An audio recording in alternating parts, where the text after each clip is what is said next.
$2,500 for electricity? This is insane, Brian. We've been cutting back on everything to save money. Something's definitely wrong, I said, waving the bill in front of Brian's face, my voice trembling with frustration. He sighed, looking up from his phone just long enough to roll his eyes. You probably left the oven on. I told you not to bake every day. I clenched my fists.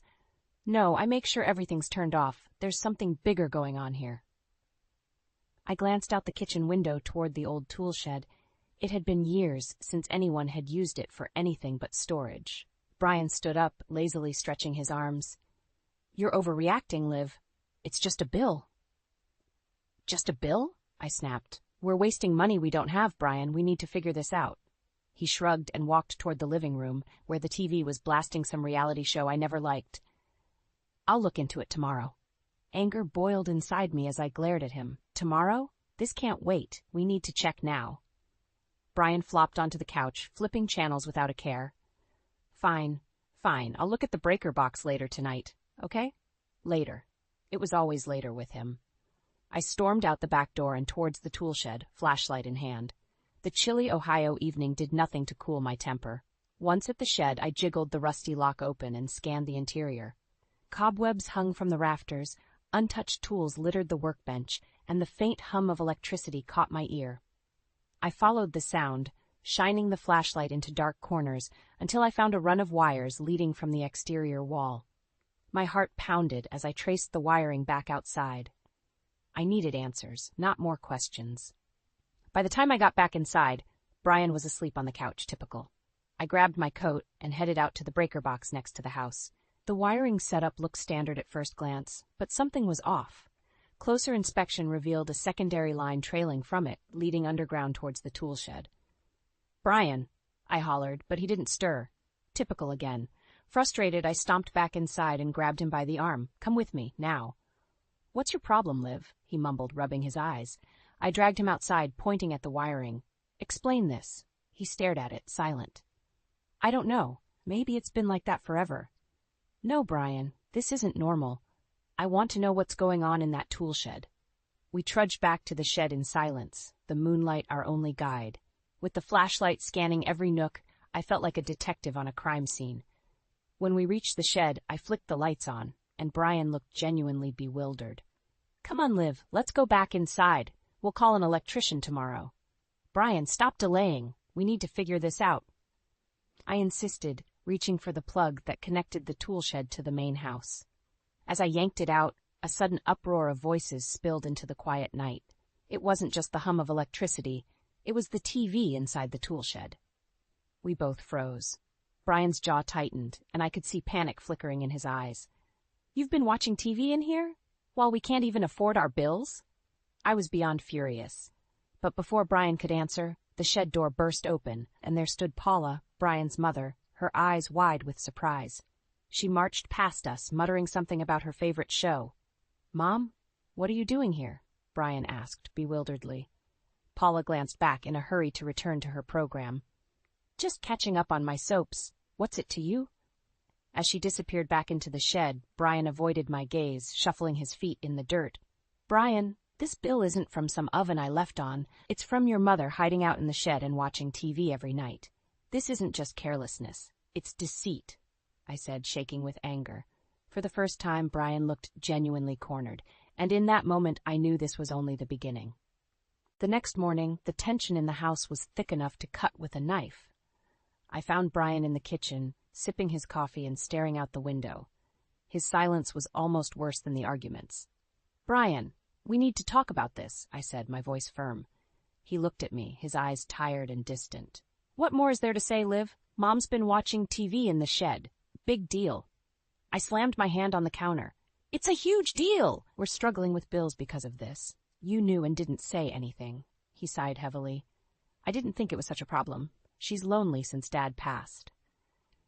I shook my head in disbelief. Lonely or not, this isn't right.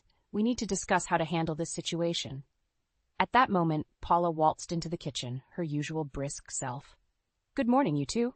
Lovely weather today, isn't it? She said, completely ignoring the tension. I took a deep breath. Paula, we need to talk about the tool shed. Her eyes narrowed slightly. What's there to talk about? I looked at Brian, but he avoided my gaze. The electricity bill is through the roof because you're living in the shed, Paula. We can't afford this. She stiffened, her jaw set. Living in the shed? I'm simply enjoying some peace and quiet. Besides, I have nowhere else to go. Brian cleared his throat. Mom, we were thinking maybe you should move closer. There are a few places nearby we could look at. Paula's eyes widened. What? I can't just up and move. This is my home, too. No, Paula, it's our home. Brian and I took it over after my parents passed. You moving in without asking is affecting us, I said, trying to stay calm. Brian shifted uncomfortably. We need to find a solution, Mom, something that works for all of us. Paula crossed her arms, defiant. Do you expect me to just pack up and leave? Where do you want me to go? A long silence followed. Finally, I spoke. There's a small property down the road. It's close enough so we can help if needed, but gives everyone their space. Paula scoffed. And how am I supposed to afford that? I glanced at Brian, feeling the weight of the situation. We can help you sell your current place, use that money to buy something new nearby. Brian finally looked at his mother. It's the best solution, Mom. You'll have your own place, and Olivia and I can sort out our finances. The room fell silent again. Paula's face flushed with anger, but she didn't argue further. She turned abruptly and left the room, muttering under her breath. Brian and I stood there, the silence heavy between us. This isn't over, Brian. We need proper boundaries here, I said quietly. He nodded, looking deflated. I know, Liv. Let's take it one step at a time. I watched as he walked away, feeling a mixture of relief and dread. This was just the beginning of untangling the mess our lives had become. But for now, it was a step towards reclaiming some control. The days dragged on, and the tension in the house didn't get any better. Brian's work hours grew more erratic, and his late-night absences left me both suspicious and worried. One evening, I found myself pacing the living room, glancing at the clock. It was past midnight when I heard the sound of the bathroom door opening, a sound I'd grown used to but couldn't ignore. I walked up to the bathroom door, noticing the bathroom lights still on and toilet paper running low again. Something wasn't adding up. Curiosity getting the better of me, I stayed by the door, listening. There were strange mutterings inside, almost as if two voices were speaking. I knocked lightly. Brian? No answer came. I opened the door a crack, peeking in, but found nothing unusual. The room was empty. Confusion crept in, making me more determined to figure out what was happening under our roof. The following day, I spoke to Brian about his odd work hours. He was sliding on his jacket, ready to leave. Brian, why are you coming home so late these days? You never used to work these hours. He shrugged, not meeting my eyes. Just lots of projects at work, Liv. You know how it is. You don't even tell me when you're coming back. It's not just about work, is it? I pressed. His face hardened.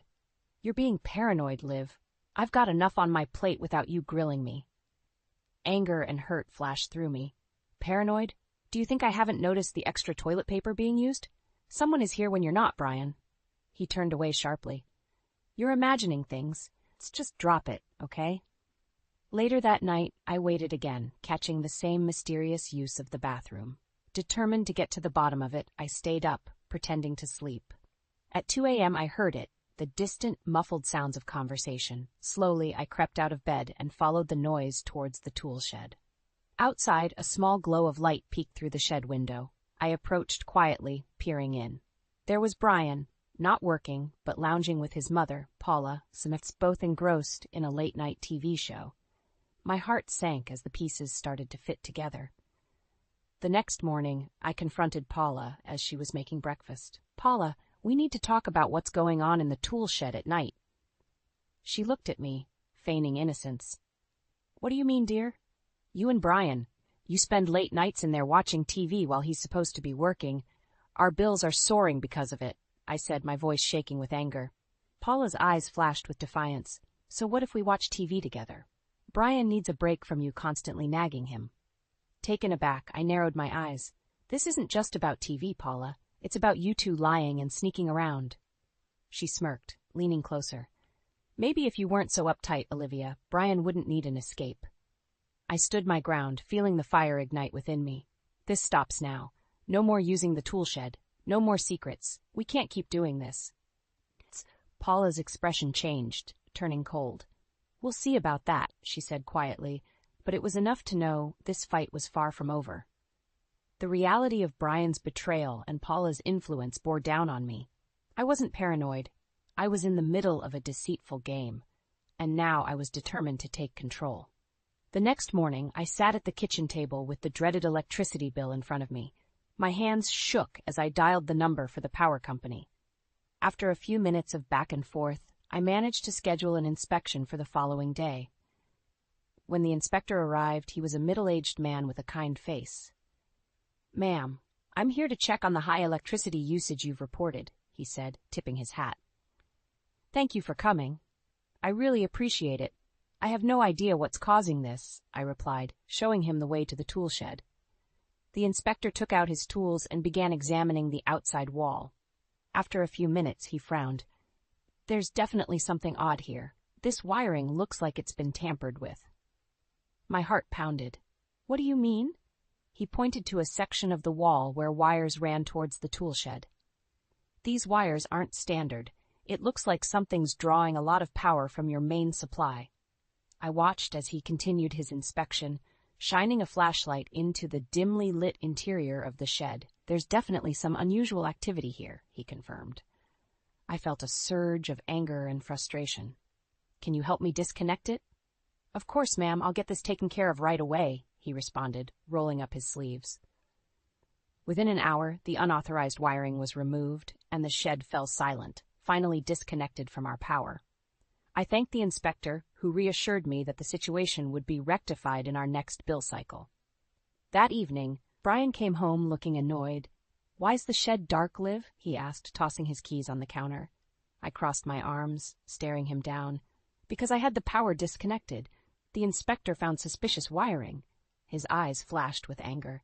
"You did what? You had no right." "No right? We're drowning in bills, Brian. That shed was draining our finances." I shot back. Before he could respond, Paula appeared in the doorway, her face a thundercloud. "What's this about the shed losing power? My TV's not working." I took a deep breath, preparing for the storm. "The inspector found unauthorized wiring. We can't afford this, Paula. It stops now." Paula's face turned red with fury. "You think you can control everything, don't you, Olivia? This is my son's home, too. You can't just decide these things." "It's not about control, Paula. It's about our family's well-being.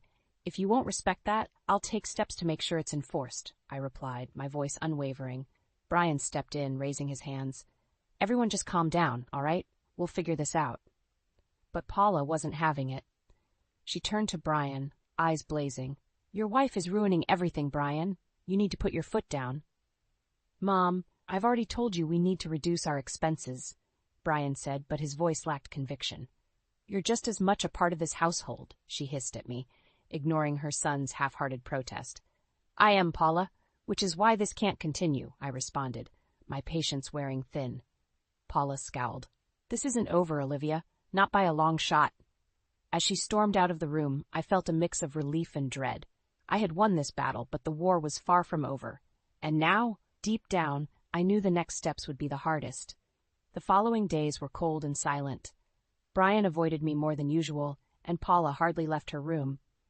In the evening, I decided enough was enough. I marched into the living room where Brian was mindlessly flipping channels. "Brian, we need to talk. Now," I said, standing in front of the TV. He sighed and turned off the TV. "All right, what is it?" "We can't keep living like this under a cloud of deceit and stress. We need to address the toolshed situation once and for all." "Come with me," I demanded, leading him outside. As we stepped into the chilly night, Brian followed reluctantly. I led him to the toolshed and opened the door. "Look at this, Brian. Look at what you've turned our home into." Brian stood at the entrance, his face shadowed. "I don't see the big deal, Liv. It's just a shed." "Just a shed? This just a shed has cost us thousands of dollars and driven a wedge between us," I barked, barely containing my frustration. Suddenly, I heard the sound of footsteps rushing toward us. Paula, her face twisted in anger, appeared in the doorway. "What are you two doing here?" Without waiting for Brian to answer, I turned to her. "Paula, we've had enough of this secrecy. I know you're using the shed every night. You need to explain yourself." Paula's eyes blazed. "You think you're so righteous, Olivia. You don't know the half of it."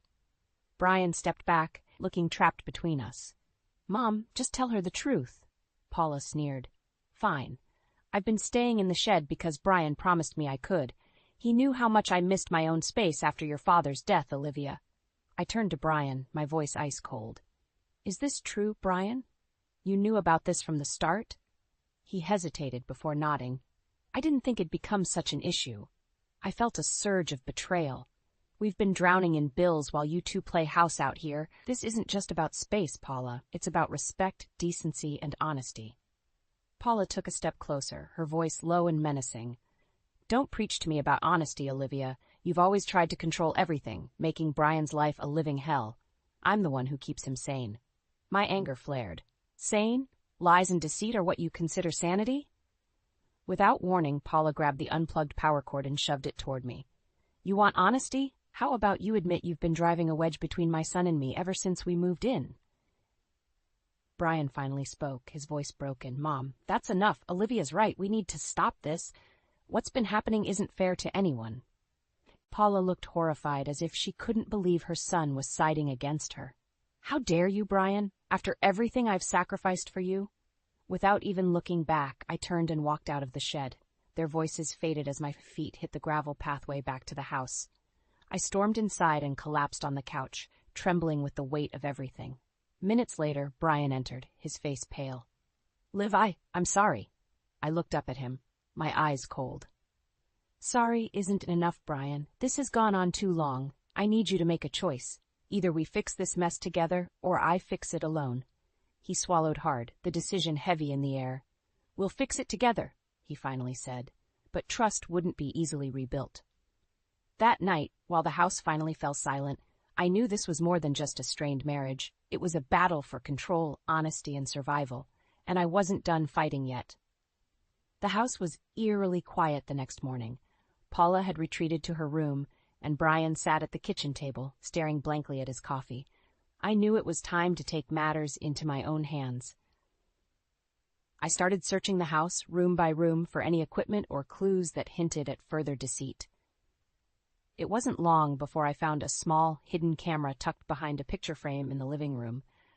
My heart raced. This wasn't just about the toolshed. This was about control and surveillance. I marched into the kitchen, holding the camera. Brian, what is this? He looked up, his eyes widening with shock. Liv, I swear, I didn't know about that. I slammed the camera on the table. More lies, Brian? How much of our life has been recorded? Paula stormed in, her face flushed with anger.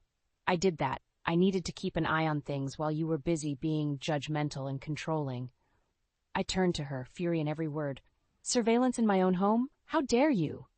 Paula squared her shoulders unfazed. I did what I had to do to protect my son. I took a step closer, my voice low but sharp. Protect him or control him? You've overstepped your bounds, Paula. This is unacceptable.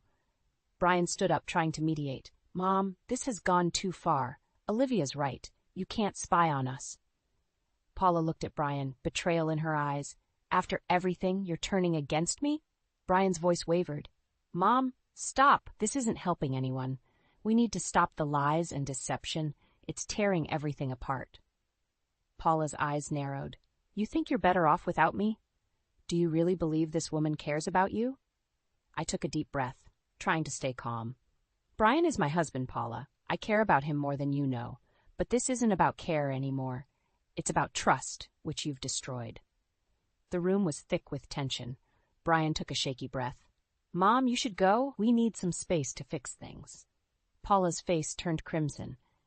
You're choosing her over me? After everything I've done for you? Brian's voice steadied.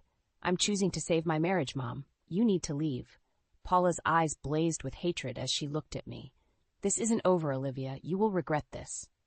As she stormed out of the house, Brian collapsed into a chair, his hands trembling. Liv, I'm so sorry. I never wanted it to come to this.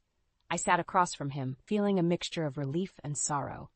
Brian, we need to rebuild our trust. I can't keep living like this, doubting everything. He nodded, looking defeated. I know. I'll do whatever it takes to make things right. That night, I combed through the house, removing every bit of surveillance equipment I could find. Each hidden camera and microphone felt like another betrayal peeled away. Though the storm had cleared some of the air, the damage was deep. Brian and I sat in the living room later, the silence now heavy with the weight of the truth. "Thank you for standing up to her, Brian," I said quietly. He looked at me, eyes filled with remorse. "I should have done it sooner, Liv. I'm sorry for everything." The days ahead would be hard, filled with the struggle to rebuild what had been broken.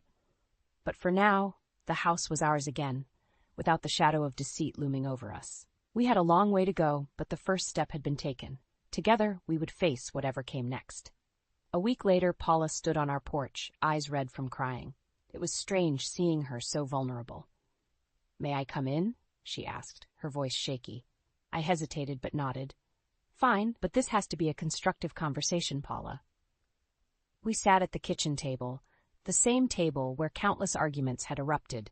Brian joined us, his face tense. Paula took a deep breath. "I've been thinking a lot, and I realized that I overstepped. I didn't mean to cause all this pain. I just didn't want to feel alone." Brian reached out, touching his mother's hand. "Mom, we understand that, but spying on us and sneaking around wasn't the way to handle it." Paula's eyes filled with tears. "I know. I'm sorry, Olivia. I shouldn't have tried to come between you two. Can you forgive me?" I took a moment, letting the weight of her words sink in. "Paula, it's going to take time. Trust isn't something you rebuild overnight. But if you really mean it, we can try." She nodded, wiping her tears. "I mean it. I want things to be better. I want to be part of your lives, in a healthy way." I stood up, feeling the need to take control of the situation. "All right, let's start fresh, but there are conditions. First, no more staying in the tool shed." Paula quickly nodded. "Agreed. And secondly," I continued, "if you need somewhere to stay until you sell your place and find something nearby, you can stay with us. But we need clear boundaries." Brian looked relieved. "That sounds fair, Mom. We need to set things right." Paula smiled faintly, grappling with the emotions that had built up over months. "Thank you, both of you."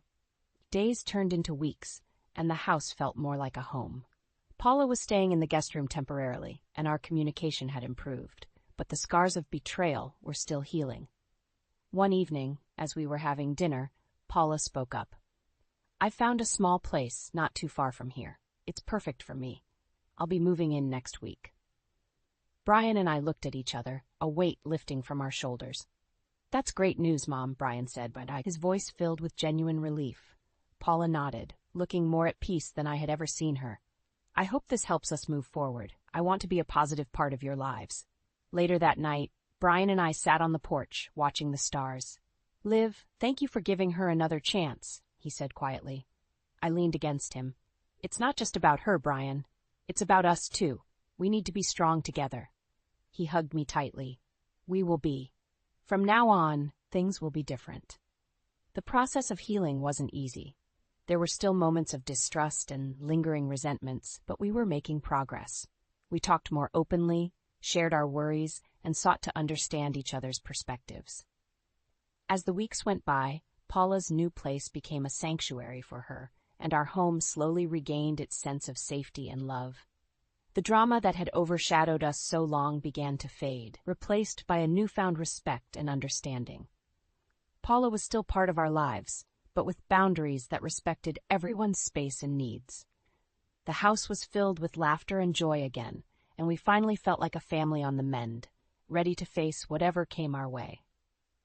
In the end, we realized that forgiveness and trust weren't just handouts. They were earned through consistent actions and genuine intentions. And we were all committed to making things right, slowly but surely. Paula's moving day arrived quicker than expected. I watched from the porch as the movers packed the last of her belongings into the truck. It was a strange mix of relief and trepidation. Paula walked over, looking both hopeful and nervous. "Thank you for everything, Olivia. I mean it." I nodded. "It's a fresh start for all of us, Paula. Let's make the most of it." She hugged Brian tightly and then turned to me, offering a tentative embrace. I accepted it, feeling the tentative warmth. As the truck pulled away, I turned to Brian. "We need to change the locks and secure the house properly." He sighed but nodded in agreement. "You're right. We need to make sure this never happens again." That weekend, I called a locksmith and replaced all the locks, then moved Brian's belongings into a rental storage unit. He stood by, watching as I packed his things. "Liv, do we really need to do this?" he asked. pain in his eyes. I paused, looking at him. Brian, we need to separate for a while. We've both been through so much, we need time to heal. He swallowed hard, finally nodding. I understand. Whatever it takes to make things right. The next day, I handed him the keys to the storage unit. You can stay there until you find a place. We'll talk about the rest later. Brian moved his things without protest, leaving the house feeling both empty and free. The separation was hard, but necessary. I needed space to think, to breathe, to figure out what came next. I changed the house's interior, making it my own again. Fresh paint, new furniture arrangements, and the removal of all surveillance equipment helped reclaim my space. It felt like an act of defiance and liberation. A week later, I filed for divorce, demanding alimony. When I handed Brian the papers, he looked broken, yet resigned. I didn't want it to come to this, Liv, he whispered. Neither did I replied, my voice steady, but we need to move forward separately. The court proceedings went smoothly, and soon enough Brian was legally out of my life. It was bittersweet, but I knew it was for the best. Meanwhile, Paula began renovating the Toolshed into a livable space. She worked tirelessly, and I saw her determination to make things right. One afternoon, she invited me over to see her progress. As we walked through the Toolshed, which now looked more like a cozy studio, Paula spoke softly. This is my new beginning, Olivia. I want to thank you for giving me this chance. I looked around, impressed by her efforts. It's looking great, Paula. I'm glad you found your own space. She smiled, a genuine warmth in her eyes. And thank you for letting us start fresh, too. At home, the quiet evenings were a stark contrast to the chaos that once engulfed our lives. Paula and I gradually built a newfound bond, grounded in mutual respect and understanding. One day, as we sat on the porch enjoying the sunset, she turned to me. You know, Olivia, watching our favorite shows together has become my favorite part of the day. I chuckled, surprised by how much had changed. Mine too. Who would have thought? We laughed, the tension of the past finally easing away. Despite all the turmoil, we had come out stronger. I found peace in the everyday routines, enjoying the small moments that felt truly mine. The journey from betrayal to liberation had been hard and painful, but in the end, it forged a new chapter filled with promise. Paula and I survived the storm and discovered that sometimes even the most unlikely alliances could lead to genuine harmony. Together, we had built something that neither of us could have foreseen, a challenging yet uniquely rewarding peace. And with that, I knew I was ready to face whatever came next.